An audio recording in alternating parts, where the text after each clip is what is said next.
For Karen Sweeney, buying food for her family of 5 has always been costly. But with food prices going up, feeding her family has become even more of a challenge.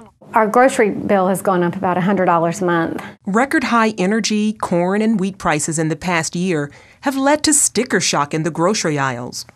Ground beef, milk, chicken, apples, tomatoes, lettuce, coffee, and orange juice are among the staples that cost more these days. The Department of Agriculture says overall food prices rose nearly 5% last year.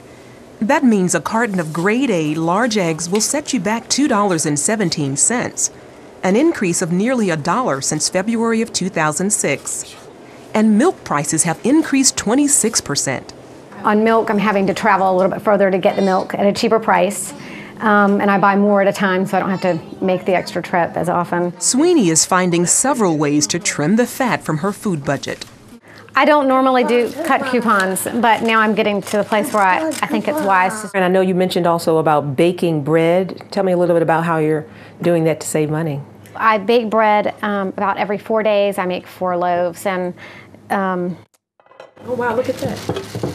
And we just store them in here, and it's healthier for us and more cost effective. Wow. So I think it's roughly about $1 to $1.25 per loaf of whole grain bread. As food prices continue to rise, more and more people are turning to food banks like this one to help feed their families. Some people just don't have that money to put out for the positive thing of how food is costing this day and time. Lolithia Jones is a volunteer at her church's food pantry, which receives groceries from the local food bank. You have husband and wife working, but the work is reduced. So, you know, and when you have 3 and 4 children and you're working part-time and your husband's hours have been cut short, you know, there's a need. Just the vegetables and fresh produce and the canned goods, it's in the bread, can't leave the bread out, it's just been a blessing to them. America's Harvest, the nation's food bank network, distributes nearly 2 billion pounds of food and grocery products to food banks across the country. Its client load increased by 20% in the 4th quarter of last year. Clark Mandigo is the Chief Operation Officer of the Food Bank of Southeastern Virginia.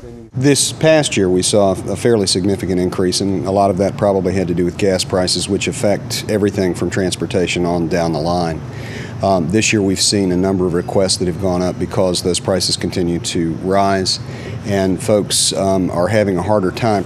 A lot of people we weren't seeing before are coming to food pantries, to our partner agencies. Food banks all over the country are feeling the pinch.